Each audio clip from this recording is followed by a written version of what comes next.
अरविंद ओझा पिछले 2 दशकों से कला, डिजाइन, साहित्य, सिनेमा और शिक्षा के क्षेत्र में कार्यरत हैं। 2023 में G20 समिट के दौरान इनकी लघु फिल्म का विशेष प्रदर्शन किया गया।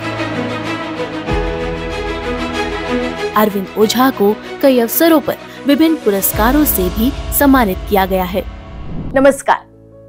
संस्कृति एक ऐसा शब्द है जिसे समझना हम सभी के लिए बहुत जरूरी है और इसी संस्कृति का एक हिस्सा बनती है नदियां। जी हाँ, ये सिर्फ आपके पानी का ही कोई स्रोत नहीं है, बल्कि ये आस्था का केंद्र है। नदियों का हमारी संस्कृति से क्या जुड़ाव है, आइए समझते हैं हमारे इस नए शो में, जिसका नाम है कैनवस क्लिक। इस पूरी बातचीत में हमारे साथ रहेंगे अरविंद ओझा जी। आइए स्वागत करते हैं अरविंद ओझा जी का। सर, बहुत बहुत स्वागत है आपका। सर, हम बात कर रहे हैं कैनवस क्लिक में संस्कृति की, कला की।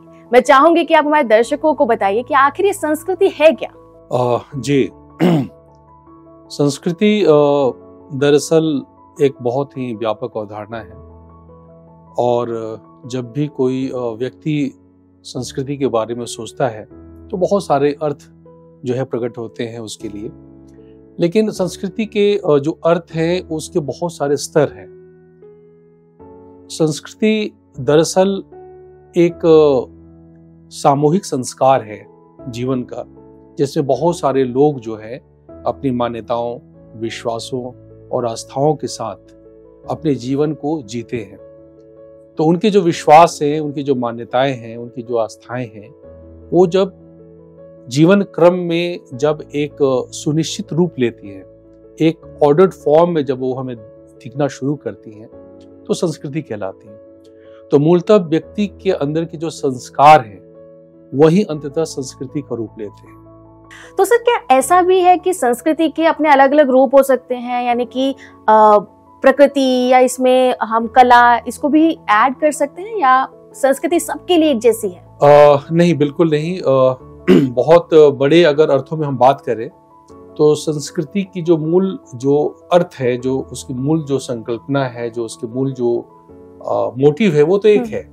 लेकिन जो उसका मैनिफेस्टेशन है, संस्कृति का, कल्चर का जो एक एक्सप्रेशन जो लेवल है, वो अलग अलग जीवन के अलग अलग तलों पे अलग अलग तरीके से हमें दिखता है। वो कैसे? जैसे मनुष्य की अपनी संस्कृति है, समाज की अपनी संस्कृति है, विचारों की अपनी संस्कृति है, साहित्य की अपनी संस्कृति है, प्रकृति की अपनी संस्कृति है। और मैं तो ये कहता हूं कि जो ईश्वर है वो भी एक सांस्कृतिक अवधारणा है। ईश्वर भी संस्कृति से अलग नहीं है। हमने जिसको ईश्वर माना वो भी संस्कृति के आयाम का ही एक तत्व है, उससे परे नहीं है। मतलब अभी तक हम जो समझ रहे थे कि हमारी ही संस्कृति है, हमारे परिवार की संस्कृति है या हमारे देश की संस्कृति है, लेकिन ये जो आपने बताया कि हर एक की अपनी अपनी संस्कृति है। दर्शकों, मुझे लगता है कि आपके लिए भी ये बहुत ही गूढ़ ज्ञान होगा कि प्रकृति, भगवान और मनुष्य सबकी संस्कृति अलग अलग है। सर, इसके बारे में कुछ और भी बताइए। इंटरेस्टिंग। ये बहुत ही महत्वपूर्ण और बहुत ही इंटरेस्टिंग टॉपिक है। आप दीपिका ये देखें कि जो मनुष्य का जो विकास होता है, अगर हम वैज्ञानिक दृष्टि से बात करते हैं, संस्कृति को समझने की कोशिश करते हैं, तो हम ये देखते हैं कि जब इस प्रकृति में जब पहली बार जीवन की उत्पत्ति होती है जल में, तो अमीबा, जिसे एक कोशीय जीव का कहते हैं, है ना, सिंगल सेल था जिसमें, वहां से जो जीवन यात्रा है वो शुरू होती है और अंततः एक जो कोशीय जो जीव है वो आज मनुष्य के रूप में या अन्य जीवों के रूप में हजारों, लाखों, करोड़ों, अरबों सेल्स में अपनी जो अभिव्यक्ति है, अपनी जो जीवन यात्रा है, उसको प्राप्त करता है।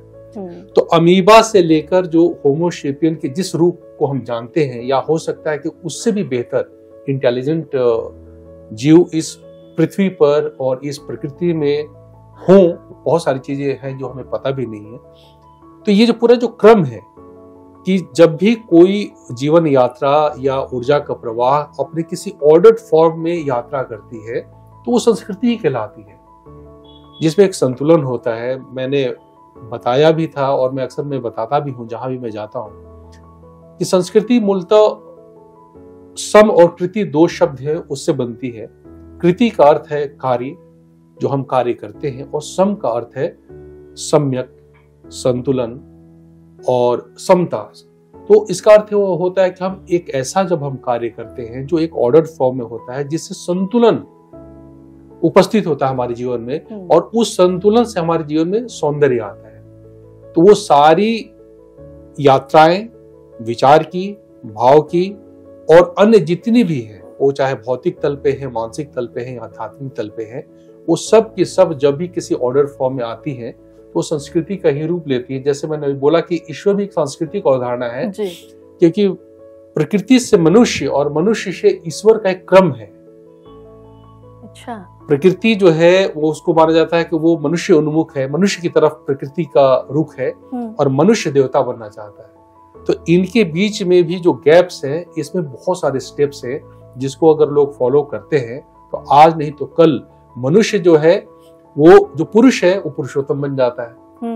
तो जो पुरुष का जो पुरुषोत्तम बनना है, ये भी एक सांस्कृतिक और ईश्वरीय अवधारणा ही है। हमारे इस एज में हमेशा एक सवाल हमें परेशान कर रहा होता है, या कहे कि क्यूरियोसिटी है, वो ये कि आखिर संस्कृति बनती कैसे है, उसमें क्या क्या चीजें इन्वॉल्व होती हैं, कौन कौन लोग उसमें इन्वॉल्व होते हैं, किस तरह से एक व्यापक तौर पर एक संस्कृति जो सबके सामने आती है वो रिप्रेजेंट हो पा रही होती है। जैसा मैंने बताया डिम्पिका की संस्कृति जीवन से अलग कोई आयाम नहीं है। अच्छा। जीवन का आंतरिक आयाम है। हमारे जीवन दो तल पे दिखते हैं, एक बाहरी तल पे जो जीवन हम देख रहे हैं, ये अपने प्रवाह में सभ्यता का रूप लेता है। जो भी हम प्रगति करते हैं बाह्य तल पे, वो सभ्यता कहलाती है। संस्कृति मनुष्य का अंतर जगत है, वो स्रोत है जहां से मनुष्य के अंदर की रचनात्मकता पैदा होती है, जहां उसके विचार होते हैं, जहां उसके भाव होते हैं, और जहां उसकी जितनी भी जो कलात्मक और रचनात्मक जो स्रोत है, एक तरह से कहे कि संस्कृति गंगोत्री है और जो सभ्यता है वो गंगा का प्रवाह है। वाओ, आपने कितने कम शब्दों में उसको एक्सप्लेन करने की कोशिश की। आपने नाम लिया गंगोत्री और गंगा का। गंगा या नदियों का हमारी संस्कृति में क्या रोल है? अब ये बहुत ही महत्वपूर्ण प्रश्न है, और ये प्रश्न बहुत बार पूछे जाते हैं। ऐतिहासिक दृष्टि से जब हम देखते हैं तो हमें ये पता है कि जितनी भी सभ्यताएं विश्व में पली, वो सब नदियों के किनारे ही पली। एग्जैक्टली। वो इसलिए पली क्योंकि नदियां जो थी संचार का माध्यम थी, कृषि के लिए सबसे जो महत्वपूर्ण जो तत्व है, जो संसाधन है, वो जल है। और जितनी भी मनुष्य के प्रगति के लिए भौतिक तल पे जो प्रगति होती है उसके लिए भी, और जो मानसिक तल पे उसके लिए भी, और आध्यात्मिक तल है उसके लिए भी, जो नदी है वो हमेशा से महत्वपूर्ण रही है। जैसे हमारे यहाँ जो गंगेटिक वैली की जो सिविलाइजेशन है, कहीं पे सिंधु है, कहीं पे आप देखें कि दजला फुरात है, या फिर चाइनीज जो सिविलाइजेशन है ना, वांगो जो नदी है। तो अनेक जो सभ्यताएं हैं, नील जो नदी है, उसमें जो रोमन सिविलाइजेशंस हैं या ग्रीक सिविलाइजेशंस है, तो हम देखते हैं कि ऐतिहासिक दृष्टि से भी जितनी भी बड़ी सभ्यताएं जो पनपी, वो सब किसी न किसी नदी के किनारे ही पनपी। हड़प्पा सिविलाइजेशन भी। देखिए, जीवन का जो सत्य है वो तो एक है, लेकिन उस सत्य तक पहुंचने की बहुत सारी दृष्टियां हैं। एक आर्थिक दृष्टि से है, हम जीवन के सत्य को आर्थिक दृष्टि से देखते हैं। एक है सामाजिक और राजनीतिक दृष्टि है, एक सांस्कृतिक दृष्टि है जिसमें कला पक्ष है, एक धार्मिक दृष्टि है ना। तो एक ही सत्य तक पहुंचने की अनेक दृष्टियां हैं। तो जब मैं कहता हूं सांस्कृतिक दृष्टि, तो मैं उस दृष्टि की बात कर रहा होता हूं जब मनुष्य अपने अंतर जगत से जो ज्ञान उत्पन्न होता है, जो दृष्टियां उत्पन्न होती हैं, उससे किसी सत्य तक पहुंचने की कोशिश करता है ना। तो जब हम सांस्कृतिक दृष्टि से नदियों तक जाते हैं, प्रकृति तक, प्रकृति को समझने की जब हम कोशिश करते हैं, या पर्यावरण के जो तत्व हैं और जो उसके आयाम है उसको जब समझने की कोशिश करते हैं, तो सत्य के रूप कुछ अलग दिखते हैं। आप ये देखें कि हमारी पूरी जो भारतीय जो संस्कृति है, उसमें नदियों को माता का स्वरूप कहा गया है। न सिर्फ नदियों को, हमारे यहाँ प्रकृति के जितने तत्व हैं, जितने आयाम हैं, उसको हमने अपने जीवन के जो मूलभूत जो भावनात्मक पक्ष है उससे जोड़ा। हमने सूर्य को पिता कहा, पृथ्वी को माता कहा, नदियों को, जो भी मनुष्य का पालन करती है। पृथ्वी जो है उससे सृजन प्रक्रिया होती है, उससे अन्न उत्पन्न होता है, उसमें हम रहते हैं। तो जैसे एक माता किसी शिशु का पालन करती है, वैसे नदियां भी सभ्यताओं का पालन करती हैं।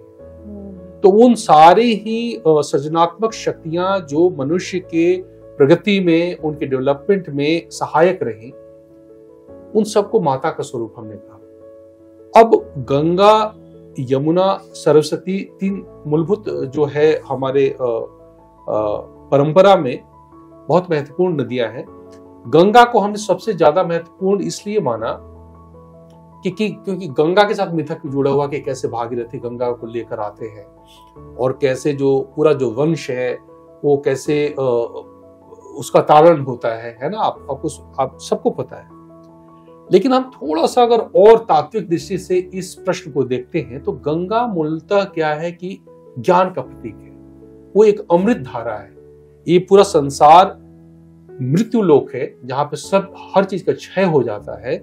गंगा एक ऐसी नदी है जिन स्रोतों से निकलती है, जिन प्राकृतिक संसाधनों और जड़ी बूटियों के सहारे वो अपने प्रवाह में पूरी भारतीय सभ्यता को आगे बढ़ाती हुई और बंगाल की खाड़ी तक जाती है। वो एक तरीके से जीवनदायिनी नदी है। आपको पता होगा कि जब वैज्ञानिक शोध हुए तो ये पता चला कि गंगा का जो पानी है, जो जल है, पानी नहीं कहना चाहिए, गंगा जल है।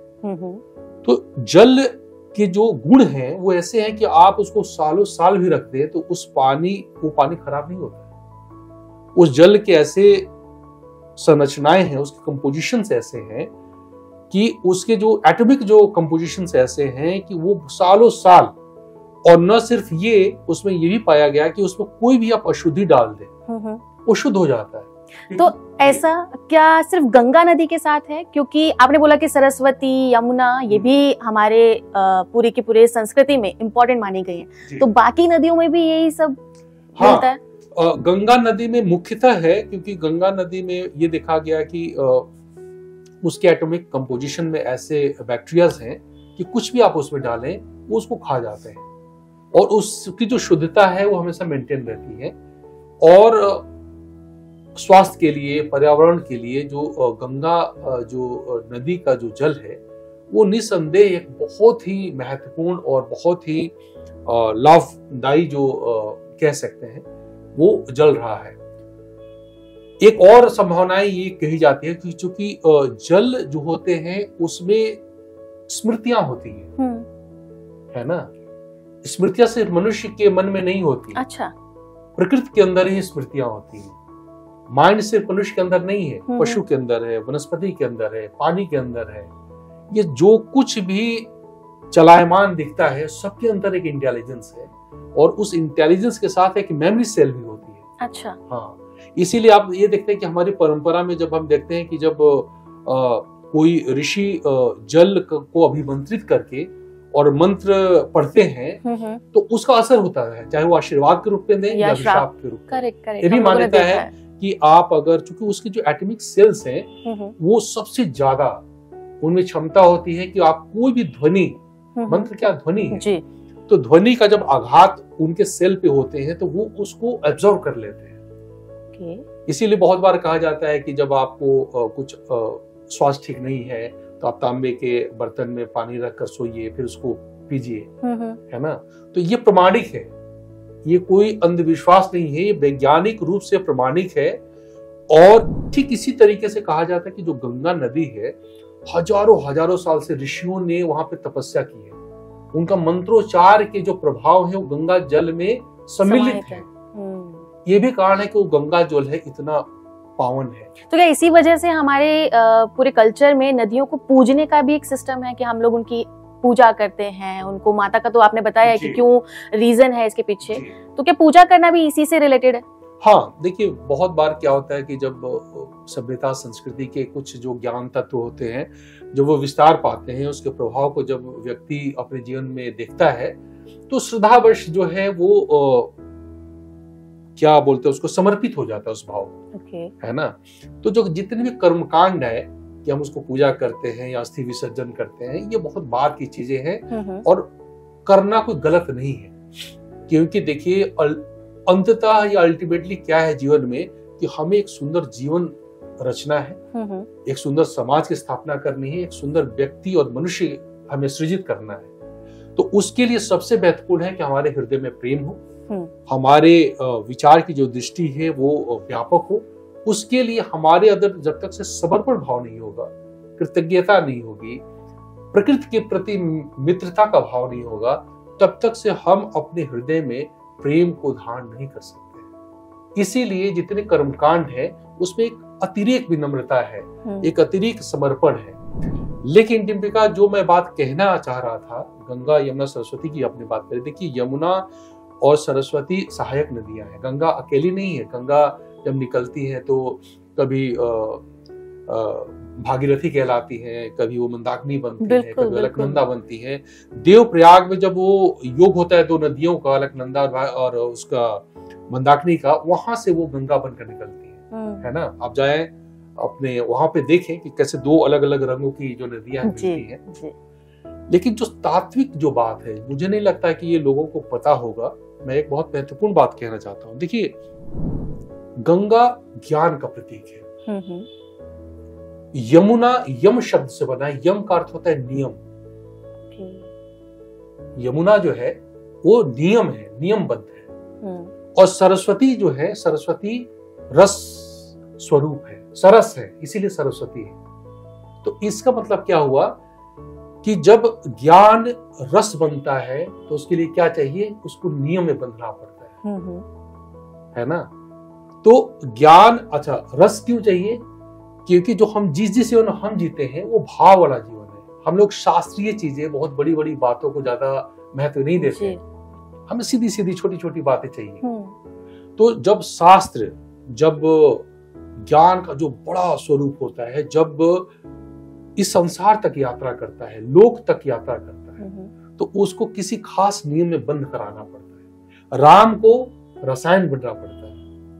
राम अगर राम रहेंगे शास्त्रीय तरीके से तो उनकी पूजा नहीं होती है। राम को रसपूर्ण बनना पड़ता है। तो जब रस के रूप में आते हैं तो हम उनको बेटा बना लेते हैं, हम उनको पति बना लेते हैं, हम उनको पिता बना लेते हैं, हम उनको राजा बना लेते हैं। ये जो रस है, रस का अर्थ है कि हमारा उस कैरेक्टर से कैसे जुड़ाव हो रहा है। आप सिनेमा देखती हैं तो सिनेमा ही नहीं देखती, आप किसी चरित्र से अपने को जोड़ भी लेती हैं। बिल्कुल बिल्कुल। तभी आपके अंदर वो भाव प्रकट होते हैं, या फिर हम उस चीज को लाइक करते हैं, डिसलाइक करते हैं। जी करेक्ट। तो यही इंपॉर्टेंट है कि जो गंगा यमुना सरस्वती जो नदियां हैं वो मूलतः ज्ञान, नियम और रस की प्रतिनिधित्व करती है। और वो बताती है कि ज्ञान को जब सरस बनना पड़ता है, रसपूर्ण बनना पड़ता है, जब सरस्वती का रूप लेना पड़ता है, तो उसको नियम में बंद कराना पड़ता है। तो इसीलिए जो ज्ञान है वो शंकर से जुड़ा हुआ है, जो परम ज्ञान है।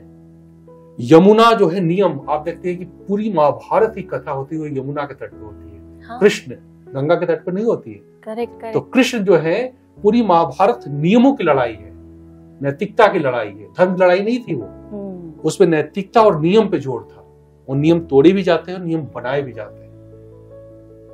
और सरस्वती जो है, जहां पे तीनों चीजें मिलती हैं, वहां पे ज्ञान का संपूर्ण रूप जो है। हमारे शरीर में भी 3 नाड़ियां हैं, है ना, पीड़ा, पिंगला और सुषुम्ना। ये तीनों उसी की प्रतिनिधित्व करती हैं और जिस पॉइंट पे मिलती हैं उसको संगम कहते हैं। ये मैं सवाल भी आपसे पूछने वाली थी कि आखिर संगम तो जो एक ऊपरी तौर पे दिखाया जाता है कि भाई 3 नदियां मिल रही हैं, लेकिन हमारे संस्कृति में संगम का भी एक अपना एक इम्पोर्टेंट रोल है। लोग वहां पर जाते हैं, बहुत ही श्रद्धा भाव रखते हैं, जबकि वही नदियां अगर बाकी जगहों पर है तो एक अलग श्रद्धा देखने को मिलती है, लेकिन संगम पर इतनी श्रद्धा क्यों देखने को मिलती है? ये बहुत सुंदर प्रश्न है। और मैं थोड़ा सा, चूंकि कला जगत से आता हूँ, और कला में क्या है कि जो कलाकार क्या करता है, कलाकार साहित्यकार की तरह नहीं होता है, उन पाठकों की तरह नहीं होता है जो चीजों को सुनते हैं और बोल देते हैं, है ना। कलाकार विश्लेषण करता है, वो वैज्ञानिक होता है। तो जैसे आपने बोला, तो मैं इसको थोड़ा सा संदर्भ में ले जाऊंगा संगम को समझाने के लिए। संगम क्या है? देखिए, हमारे यहाँ प्रकृति शब्द जो है, सांख्य दर्शन हमारे यहाँ आता है। षड् दर्शनों में एक महत्वपूर्ण दर्शन है सांख्य दर्शन। कभी हम विस्तार से चर्चा करेंगे उस पर भी। सांख्य दर्शन कहता है कि गुणानाम साम्यावस्था प्रकृति है। मतलब गुणों की जो साम्यावस्था है, जो गुण है, प्रकृति के अंदर 3 गुण है और उनका जो संतुलन है वही प्रकृति है, और उनका जो असंतुलन है वो विकृति है। गुण क्या है? 3 गुण है, सत्य रज तम। सत्य जो है सात्विक है, रज जो है उससे क्रिया उत्पन्न होता है, तम जो है वो इनर्शिया है ना। यही जन्म और मृत्यु और जीवन, यही ब्रह्मा विष्णु महेश है, यही सरस्वती लक्ष्मी और पार्वती है। तो प्रकृति की जो 3 तत्व है, सत्य रज तम, प्रकृति के 3 रंग ही बताए गए हैं। अगर कला दृष्टि से देखें तो त्रिवर्ण आता है। त्रिवर्ण में जो सरस्वती है श्वेत है, व्हाइट है, लक्ष्मी जो है रेड है, रक्त कहा गया है, रक्त वर्ण है ना, और जो पार्वती या काली है वो श्याम वर्ण है, ब्लैक है। तो सफेद और काले के बीच में एक रंग है, वो लाल है, जो जीवन का प्रतीक है, प्रेम का प्रतीक है, रक्त का प्रतीक है, एनर्जी का प्रतीक है, अग्नि का प्रतीक है। तो त्रिवर्णा है, त्रिदेव है, त्रिदेवियां हैं, और त्रिगुण है। तो ऐसे ही जो गंगा यमुना सरस्वती है वो दरअसल सत रज और तम के प्रतीक है। और जहां पे भी ये तीनों मिलती हैं उनको संगम कहते हैं, क्योंकि वो मूल संतुलित अवस्था में होती है। जहां पे तीनों चीजें मिलेंगी वहां पे ट्रायंगल बनेगा। और जैसे ही ट्रायंगल बनेगा, आपको ये पता होना चाहिए मैथमेटिक्स में कि 2 लाइन से आप स्पेस डिफाइन नहीं कर सकते हैं। किसी भी स्पेस को डिफाइन करने के लिए आपको 3 लाइन मिनिमम चाहिए। तो स्पेस, ट्रायंगल क्या है? स्पेस है, जीवन है, संपूर्णता है, वहां से चीजें शुरू होती है। तो संगम का अर्थ क्या है? प्रकृति के जो मूल रहस्य है, जो उनके 3 गुण है, उससे जुड़ा हुआ है। तो सर, आपने संगम का जो एक डेफिनेशन समझाया है, बताया नहीं है, समझाया है, वो अपने आप में बहुत ही सरप्राइजिंग है। मेरे लिए तो है, और मुझे लगता है कि हमारे दर्शकों के लिए भी होगा, कि किस तरह से 3 नदियां 3 अलग अलग गुणों को रिप्रेजेंट करती है, और इसी वजह से संगम अपने आप में इम्पोर्टेंट है। जी। आपने इतना अच्छा और इतना नया ज्ञान हमसे साझा किया, इसके लिए आपका बहुत बहुत धन्यवाद। थैंक यू डिम्पिका, मैंने बहुत एंजॉय किया जी, थैंक यू। तो देखा दर्शकों, कितना कुछ है जो हम और आप नहीं जानते हैं, या जितना जानते हैं वो बहुत कम है। लेकिन हमारे इस एपिसोड में आपने अपने इस ज्ञान को जरूर बढ़ाया होगा। इसीलिए तो हमारे कैनवस क्लिक में हम आपको वो सब ज्ञान देंगे जो आपने सुना जरूर होगा लेकिन समझा नहीं होगा। अगले एपिसोड में मिलते हैं। अभी के लिए फिलहाल इतना ही। बने रहिए कैनवस क्लिक पर। नमस्कार।